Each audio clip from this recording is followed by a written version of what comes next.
retour dans la ville avant de voir le temple d'Éphèse. C'est plus que jamais l'ère du vide. Chacun cultive son individualisme et mène sa vie comme il le peut. Une bonne lave le seuil d'un hôtel creningue. Un clochard fait des étirements comme avant de rentrer sur un terrain de foot. Des avions se croisent dans le ciel. Les allées et venues des passants, un œil sur leur portable, avancent, déterminés vers un nouvel espoir. Hier, j'ai entendu un vieillard dire « Demain, on se réveillera mort et on sera heureux ». Un autre vieillard passe en ce moment avec de l'oxygène attaché à sa ceinture. Il avance à petits pas, avec des vieilles baskets aux pieds. Un Pakistanais nettoie les vitres d'un resto. Des touristes se baladent, nonchalamment. Un appareil numérique à l'épaule. Épuisement du lieu comme un passage en accéléré d'une caméra de télésurveillance. Je repense à l'enterrement d'Alain Bachung, où un type avait pété un boulon. À côté de moi, un touriste prend en photo son gâteau au chocolat avant de mettre sa photo sur Facebook. Aujourd'hui es-tu un fauve, demain viendra l'homme bon. T'as qu'à croire, Grégoire. Chacun dans sa sphère a tourné en rond dans son grand 8 mental. Au loin passent toujours les nuages. Encore se vider le cerveau de mauvaises rencontres, de discussions vaines, trop de réel à recracher. Sans rancœur, sans aigreur, éviter le ressentiment. Souffler et voir au loin, au-delà de l'horizon. Respirer en musique. Ton téléphone est-il finalement ton seul ami, homme moderne? Le décor, l'ambiance musicale, la sphère individuelle participent de la bonne humeur. Ce soir, décollage pour Éphèse. Que restera-t-il du décor parisien aux 80 millions d'années? Des déchets radioactifs, un sourire éternel? Pour l'instant, dans l'ombre, en silence, je laisse mes semblables devant BFM TV. Une bonne femme de Paris Match m'avait appelé pour savoir si je n'avais pas une photo de Julien Coupa. Quelle misère. Ils avaient installé des micros et des caméras partout dans l'immeuble. De toute façon, tout le monde est transparent aujourd'hui. J'ai tout vu, je n'ai rien retenu. J'aime assez l'idée que le monde avance sans moi. Je ne lui oppose que mon écriture silencieuse. Le monde continue sans arrêt sa frénésie violente et moi je dors tranquillement. Sans moi, les compétitions sportives répétitives. Sans moi, les festivals de toutes sortes. Sans moi, les colloques ennuyeux. Sans moi, tous les concours. Sans moi, les petits commerçants et les traders, leur soif de richesse débile. Tu voyages, tu connais la mélancolie des autoroutes, la beauté des virages de montagne, boules. Tous se détestaient en musique. Les pauvres enfants de la chance écoutaient du R&B en discothèque. Les vieux comme les jeunes voyaient la catastrophe venir d'un réel contradictoire et terrifiant. C'était prévisible. La sphère n'en finissait plus de tourner pourtant. La sagesse ne viendrait décidément jamais. Chacun isolé dans sa pseudo-communauté. Toi, tu te disais avec d'idées... Ah, putain. La sagesse ne viendrait décidément vraiment jamais. Chacun isolé dans sa pseudo-communauté. Toi, tu te disais I did it my way. Mais ça ne changeait rien à la donne. Pourtant, dehors, le soleil brillait, encore un peu dans la nuit glacée.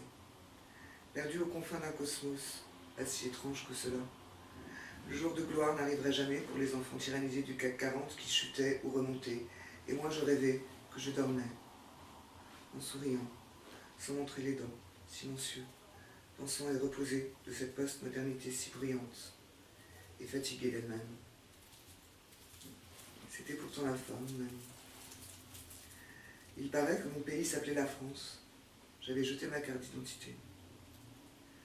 Tous les goûts étaient vraiment dans la nature, mais beaucoup n'avaient plus goût à rien. Chacun avec sa presse, ses prix Goncourt, son histoire minuscule, son roman familial tordu, ses disques de musique populaire ou pas, sa vie de merde, son taf, s'il avait de la chance, ses histoires d'amour gâchées ou brisées par la mort. Certains faisaient tourner les serviettes pourtant et s'achetaient des bagnoles en se croyant surpuissants et jouissaient comme des porcs en se croyant libertins dans les boîtes à partouze. Quand ils aimaient plus l'humanité, ils s'achetaient des animaux pour avoir enfin un ami et se cachaient des autres derrière des plantes vertes en disant qu'il fallait respecter la nature, en écoutant la France Info à peur ou Beethoven non-stop pour ne surtout pas penser, ne pas se prendre la tête, on ne sait jamais.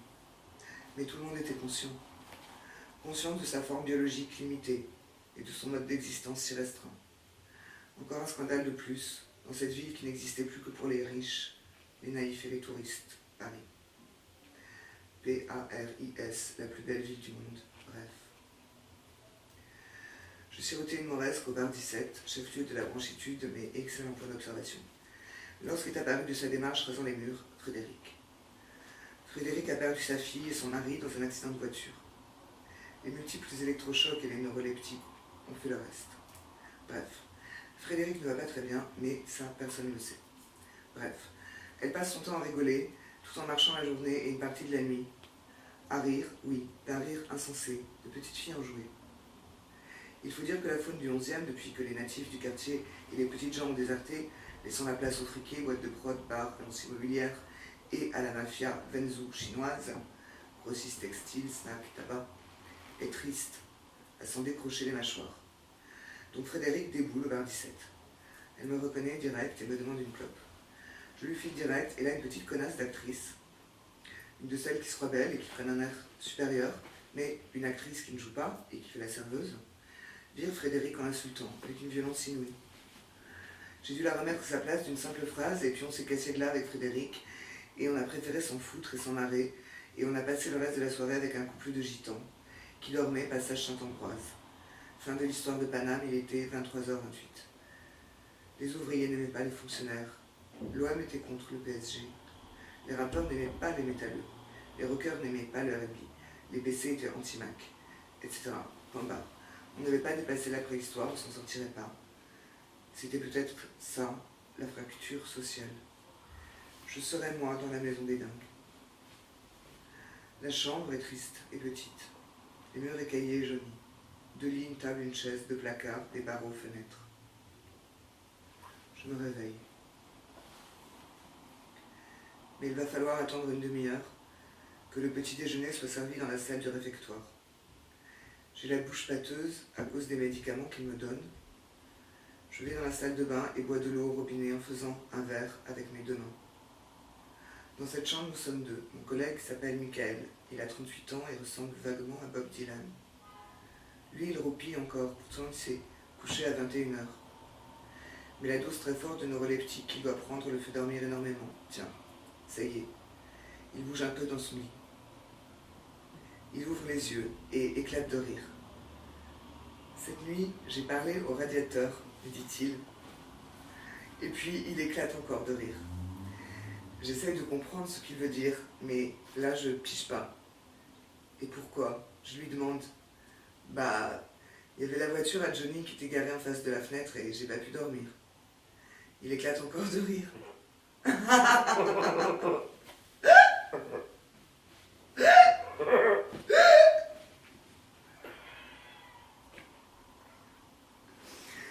Il éclate encore de rire. Un rire d'enfant.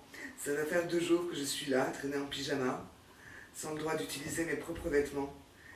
Et je commence à trouver le temps très long. Michael, lui, semble s'en foutre. Je crois qu'il...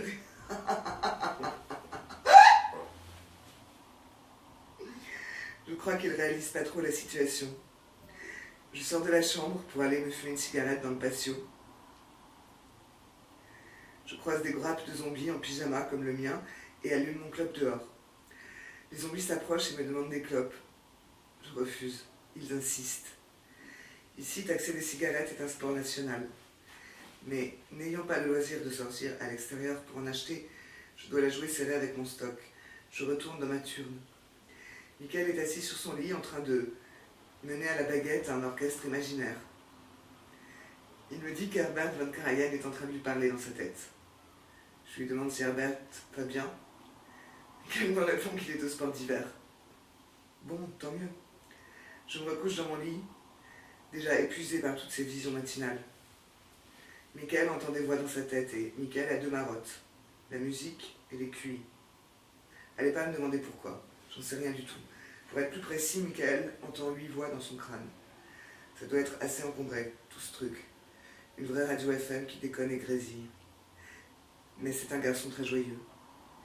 Il passe du coq à l'âne tout le temps et il est assez dur à suivre, mais il est de bonne composition et de bonne compagnie. En arrivant dans cette chambre il y a 2 jours, je l'ai vu assis par terre en train de faire du air guitare. Et le premier truc qu'il m'a dit, et ceci très sérieusement, c'est qu'il vivait dans la 4e dimension. Et là, je voulais bien le croire. Tout de suite après, il a posé sa guitare et a commencé à me parler un brin confusément d'Einstein, des extraterrestres, de Mylène Farmer, de Joe Satriani, de Nietzsche, de Jésus, d'Herbert von Karajan et de Mozart. J'ai tout de suite eu assez mal à la tête en l'écoutant ainsi et me suis vite rendu compte que tous ces personnages l'habitaient réellement, à l'intérieur de son cerveau. Ça en faisait 8 en tout.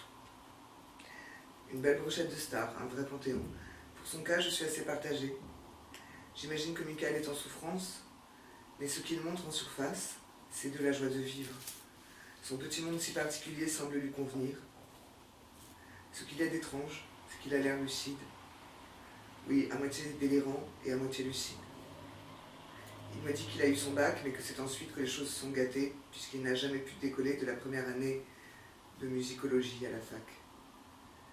Il aurait même totalisé 8 inscriptions en première année.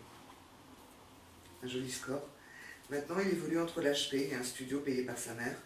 D'ailleurs, heureusement qu'elle est là, sa mère. Elle semble essayer de lui offrir ce qu'il désire.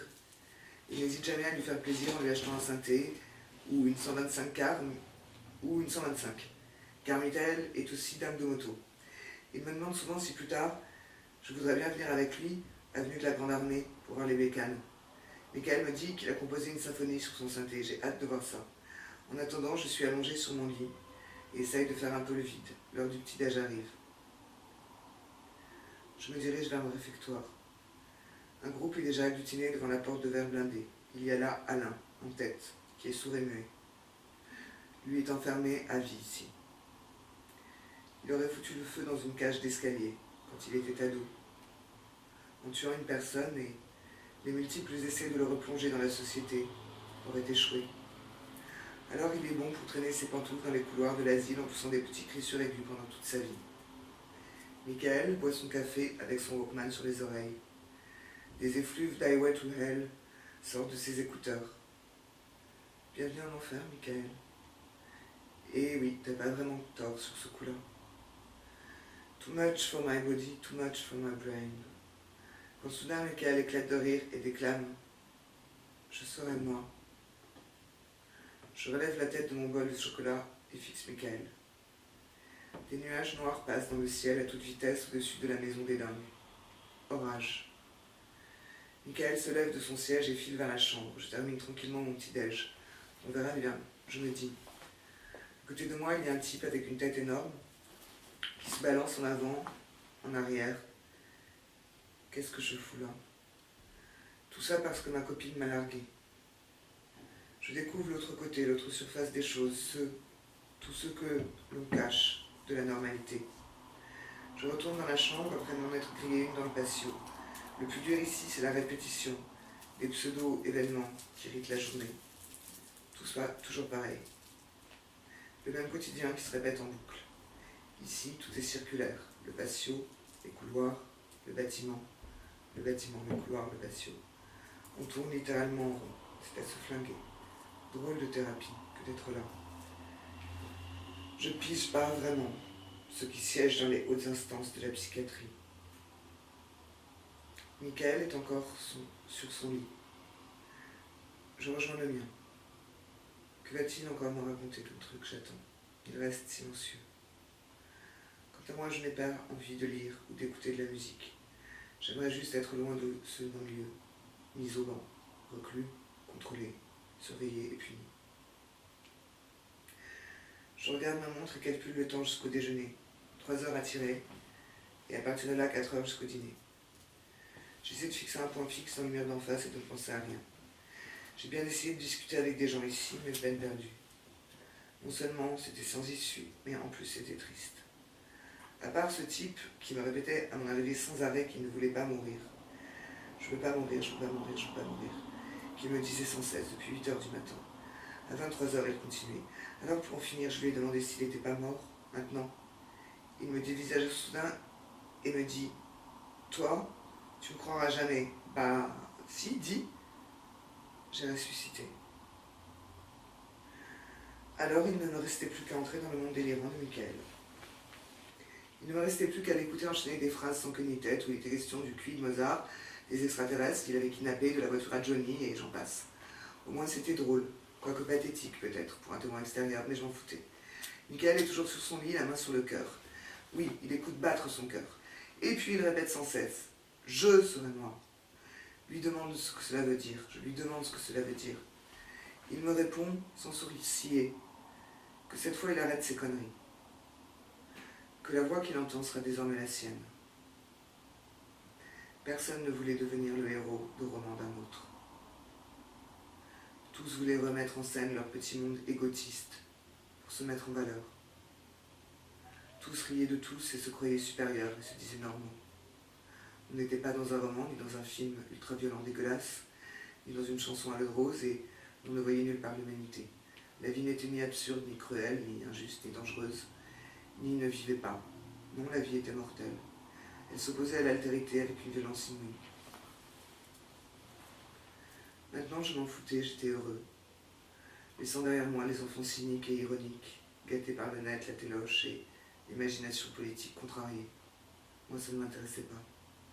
Nous étions dans une période de crise morale et politique, misère économique, sexuelle et appauvrissement des mœurs. Le droit, c'était l'argent. Les prisons étaient pleines de résistants. Le zoo était bien surveillé sous contrôle électronique. Les hommes s'animalisaient. Les images et les sons du parc humain rendaient la vie impossible. Le spectacle avait atteint son climax dans le réel. On peut dire climax, on peut dire climax. Ok. Le spectacle avait atteint son climax dans le réel. C'est pas un mot français. Le spectacle avait atteint son climax dans le réel comme dans le virtuel. La survie de l'individu, sans liberté d'action concrète, le rendait souvent violent et apeuré, méfiant à l'égard de l'autre et grégaire. La crise économique n'était que la résultante psychologique de la confusion des valeurs d'usage et d'échange de l'être et de l'avoir. L'incessante sphère médiatique paralysait le réel et dégradait la valeur des hommes et des femmes. La concentration et l'utilisation perverse du savoir acquis depuis l'aube de l'humanité, aidé par une technique sans limite, rendait la sphère planétaire proprement invivable. Chacun cherchait la paix et la tranquillité dans l'isolement, et se trouvait confronté à l'absence d'écho de son individu. La survie économique passait par la capitalisation de l'être de l'autre à son propre profit. Personne n'était dupe. Beaucoup étaient dupés. Les religions étaient en guerre et la domination de l'avoir sur l'être avait atteint un seuil alarmant. Le territoire de l'homme avait trouvé ses limites acceptables. La résolution de l'équation du cosmos était trouvée, mais l'inconnu restait à découvrir. Une autre terre d'accueil semblait la seule solution, car l'odyssée terrestre humaine semblait avoir atteint sa fin temporelle par manque d'espace. L'homme était devenu anthropomorphe pour l'homme et anthropophore. La lumière de la raison se volait aussi vite que le feu préhistorique et se retournait en arme de domination et de domestication. L'autre était anéanti et sa raison dévalorisée pour un usage irrosiné de la force faite loi. Les hommes et les femmes se zappaient, comme sur chatroulette, espérant trouver l'âme sœur. Les tribus musicales nationales et internationales se faisaient la guerre en musique. L'architecture des villes, des banlieues, des campagnes était parasitée par la signalisation de la marchandise souveraine. Le territoire, carchérisé, était sans cesse réapproprié par l'espace public policé. L'observation de tous par tous, la télésurveillance des puissances animales. Les hommes et les femmes se zappaient comme sur chatroulette, espérant trouver l'âme sœur. Les tribus musicales nationales et internationales se faisaient la guerre en musique. L'architecture des villes, des banlieues et des campagnes était parasitée par la signalisation de la marchandise souveraine. Le territoire carchérisé était sans cesse réapproprié par l'espace public policé. L'observation de tous par tous, la télésurveillance des puissances animales, renforçait l'isolement par les communications et bloquait l'action nouvelle. Le système était solaire pour l'instant, mais allait bientôt être détrôné par un autre plus complexe ou plus simple. Les dernières découvertes physiques et mathématiques servaient l'homme et l'asservissaient. Les applications informatiques visaient à la domestication de l'être et à son contrôle, mais pourraient aussi le libérer de sa connerie. Mon seul but, être heureux. Et c'était bien vrai qu'on sortait les flashs pour n'importe quelle tâche. Sur Internet comme dans le réel, les hommes ne voulaient pas être dévoilés, mais ils se dévoilaient quand même tout en restant pour eux cachés. Une autre journée. Tu as bien dormi. Tu t'es levé tôt pour acheter des cigarettes. Tu n'as pas aimé la gueule du con, du dealer de tabac, ni sa façon de te parler, ni la façon de prendre ton argent. Des femmes voilées passent boulevard de Ménilmontant. Tu es au café Le Soleil. Il y a Saïd qui fait des allers-retours. Il revient de la boulangerie. Maintenant, c'est un juif qui passe avec sa calotte. Quel monde. Je trouve ça dommage. C'est dommage. Voilà ce que mon grand-père Paul a dit avant de mourir. Bien sûr, c'était pas Merlich, mais je trouvais ça plus beau. Maintenant, il y a un mort de faim qui passe. Quelle misère. Les gens marchent dans leur solitude extrême, en baissant la tête. Chacun dans des quotidiens répétitifs, et il y a toujours BFM TV qui n'en finit pas. Tu voudrais qu'une jolie fille se lève et prenne une masse pour détruire ce putain de poste de télévision en disant « Voilà, j'ai changé de la chaîne. Tu as besoin d'autre chose pendant que je suis debout, chérie ?» Belzins breakdown, Ménilmontant en misère, mais ne pas être misérabiliste. Continuez plus loin. Tu connais les hommes, c'est ta seule force. Un salut amical d'un rebeu qui vend des gâteaux à côté vient te remettre du baume au cœur, la patate. Maintenant, tous ceux qui étaient passés en marchant devant toi sont évanouis en images spectrales. Il y en a d'autres, maintenant et toujours. Une femme très laide et très maigre te taxer un club sans te dire merci, tu t'en fous. Voyage dans l'Anthropocène. Tout le monde avançait, individus séparés, liquidés. Parfois un serrement de main, un sourire. Et le plus souvent, les hommes avaient la mâchoire serrée, jalousant celui qu'ils croisaient, le méprisant, mortellement. Chacun perdu, isolé dans sa tribu. Les hommes ne voulaient plus rien entendre, ne plus rien voir, ne plus rien lire. Chacun perdu dans son grand lutte répétitif, psychologique, fermé dans son ambition dévorante et anthropophagique. Les joggers géraient, passaient, dans leur curriculum vitae mortel, Hold on the people who are sleeping away. Les joueurs d'échecs n'en finissaient pas de vouloir piquer la reine de l'autre roi et se trouvaient tous en situation d'échec. Ça n'en finissait pas. Chacun dans son business. Putain, c'était quoi ce bordel? Ce soir, c'est Miss France. Le monde se moque de la planète et tout le monde se fout de la gueule de tout le monde. Putain, quel bordel dans la cafetière. Par où commencer? Saïd aime l'argent. Saïd, c'est le patron du Soleil. Je lui ai demandé pourquoi. Il m'a répondu. C'est le nerf de la guerre. Alors ce matin, en arrivant, je lui ai demandé si c'était la guerre. Et il m'a traité d'imbécile. Un vieux passe en boitant. Moi la thune, je m'en fous. Ça va, ça vient. Quand il faut bosser, je bosse. Mais pas tout le temps, je garde mon temps pour moi, car le temps c'est de l'argent. Je suis toujours gentil avec Saïd, même s'il se comporte comme un connard. Je m'en fous. Je lui ai demandé s'il avait bien dormi. Oh, if I could beat you. Oh, if I could bite you. Oui, yeah, ok. Oh, if I could bite you now. La plupart des gens étaient dégoûtés par la vie. Dans une librairie coranique trônait un bouquin. Marre de la vie? Les gens passaient encore isolés d'eux-mêmes. Comme des électrons, mais pas du tout libres. Des regards noirs, pleins de haine et de ressentiment. Des joggers en survêtements fluo. Moi, je fumais ma clope tranquille, bien, j'attends que ça passe. L'action. Quelle action? Qui a inventé les jours de la semaine? Un type vient de rentrer dans le café en se marrant. Le seul héros, c'est le peuple? J'aimerais bien. Un camion de flics passe. Aimez-vous la police de votre pays? Mais putain, qu'est-ce qui se passe? Mais qu'est-ce qui nous arrive? Il faut écouter Kissiona. Chacun avec sa clope, son café enfermé de sa cage cosmique. Mais putain, qu'est-ce qui se passe? Mais qu'est-ce qui nous arrive? Il faut écouter Kissiona. Chacun avec sa clope, son café enfermé de sa cage cosmique. Plain talking. Travel through hell. Mais arrêtez de faire cette gueule. C'est vraiment pénible. Faites l'amour, pas les magasins. Des retraités passent avec des anoraks rouges. Je me sens bien. Look it up, we're not so bad. Se faire parasiter le cerveau sans arrêt par les sens et l'intellect, putain de nature humaine, n'importe quoi. Comment voulez-vous qu'on passe au communisme? Puisque les gens se comportent comme des porcs et des loups. Le maire d'Amsterdam veut construire des camps pour les antisociaux. Putain, Catelgine, comment c'est ta vie à Utrecht? Recourir à la psychologie pour comprendre les autres, c'est faire preuve de cynisme. Recourir à elle pour expliquer ses propres motivations n'est que sentimentalité. Celui qui veut changer le monde ne doit à aucun prix finir dans le bourbier de ses petits raquettes, où les 10 heures de bonne aventure croupissent à côté des sectaires de la politique, d'utopistes et d'anarchistes. Le mec dont la pensée n'adhère à aucune puissance historique effective, qui ne gravite autour d'aucun des pôles vers lesquels tend la société industrielle, sera réduit, selon eux, à l'état d'ombre. Seul le réel est raisonnable.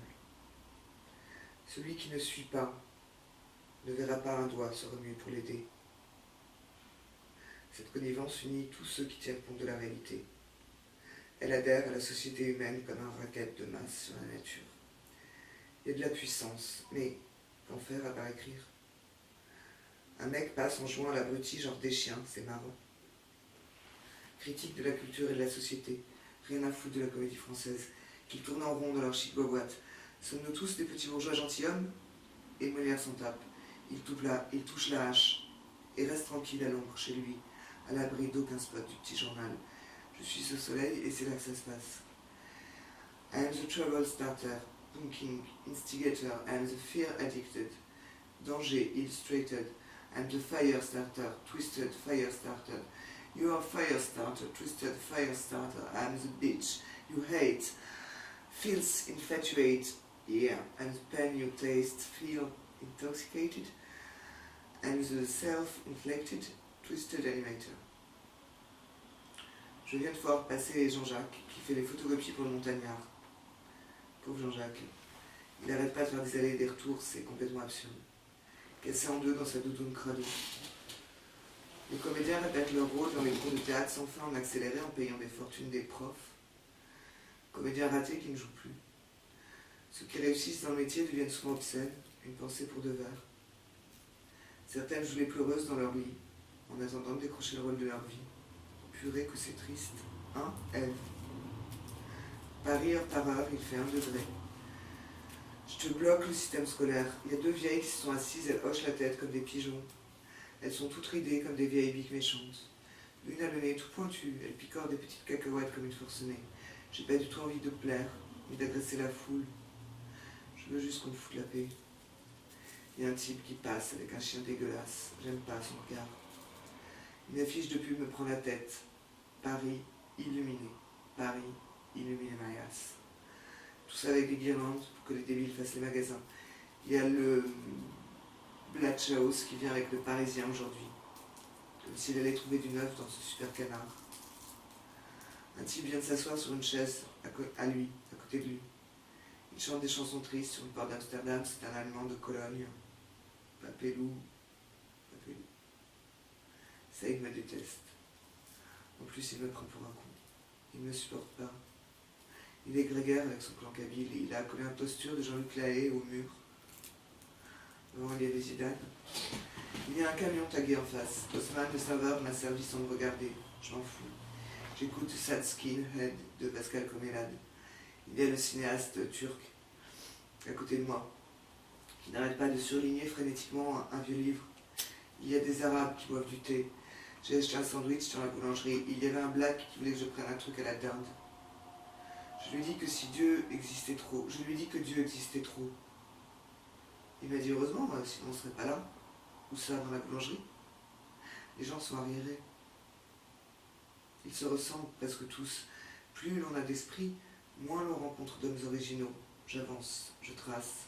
Chacun dans son casque intégral, ça n'arrêtera jamais. Toujours les yeux qui trottent, attirés par une flèche mortelle publicitaire. The Circle Never Ends. J'écris le 100e de ce qui se passe dans mon crâne.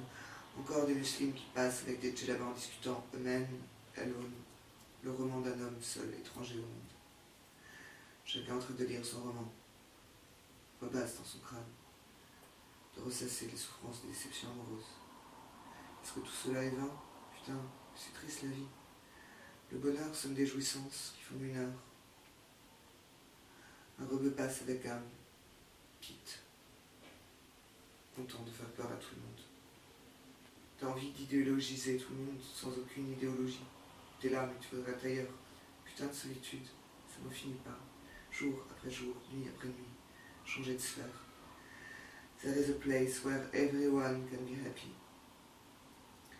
It's the most beautiful place in the whole fucking world. It's made of candy canes and planes and bright red choo-choo trains. And the meanest little boys and the most innocent little girls. And you, now, I wish that I could go there. It's a road that I have not found. And I wish you the best of luck, dear. Drop a card or letter to my side of town, because there is no time for fussing and fighting, my friend. But baby, I'm amazed at the hate that you can send, and you painted my entire world, but I don't have the time to clean what you have soiled, and I don't forget it. There's a place where everyone can be right, even thought you remain determined to be opposed. Admittance requires no qualification. It's where everyone has been, and where everybody goes. So please, try not to be impatient. For we all hate standing in line. And when the farm is good and both, you'll be there without a thought. And eternity, my friends, is a long fucking time. Because there is no time for fussing and fighting, my friend. But, baby, I'm amazed at the hate that you can send, and you painted my entire world, but I don't have the time to clean what you have soiled, and I won't forget it. Autre ambiance, c'est mieux, je suis à la cale sèche. Il passe un vieux ZZ Top, ZZ Top, quoi. C'est cool. Il y a une affiche de Supernatural Orchestra. Une fille entre, je baisse la tête et me mets à écrire. Je verrai bien. Je viens de me rappeler que j'avais pas payé au slam, tant mieux. Il y a un black qui lit le Parisien en tournant les pages avec force. Un mec met sa veste en cuir. Michel, toujours hyper cool. La télé shopping se met au promo. Le tourisme au creux de la vague. And eternity, my friend, is a long fucking time. Qu'est-ce qu'on fout là, putain? C'est le sacre du tympan. D'accélérer d'en être. Il y a Fredingue qui a voulu me taxer 10 € et j'ai la puce, c'est trop chaud. Il flotte grave.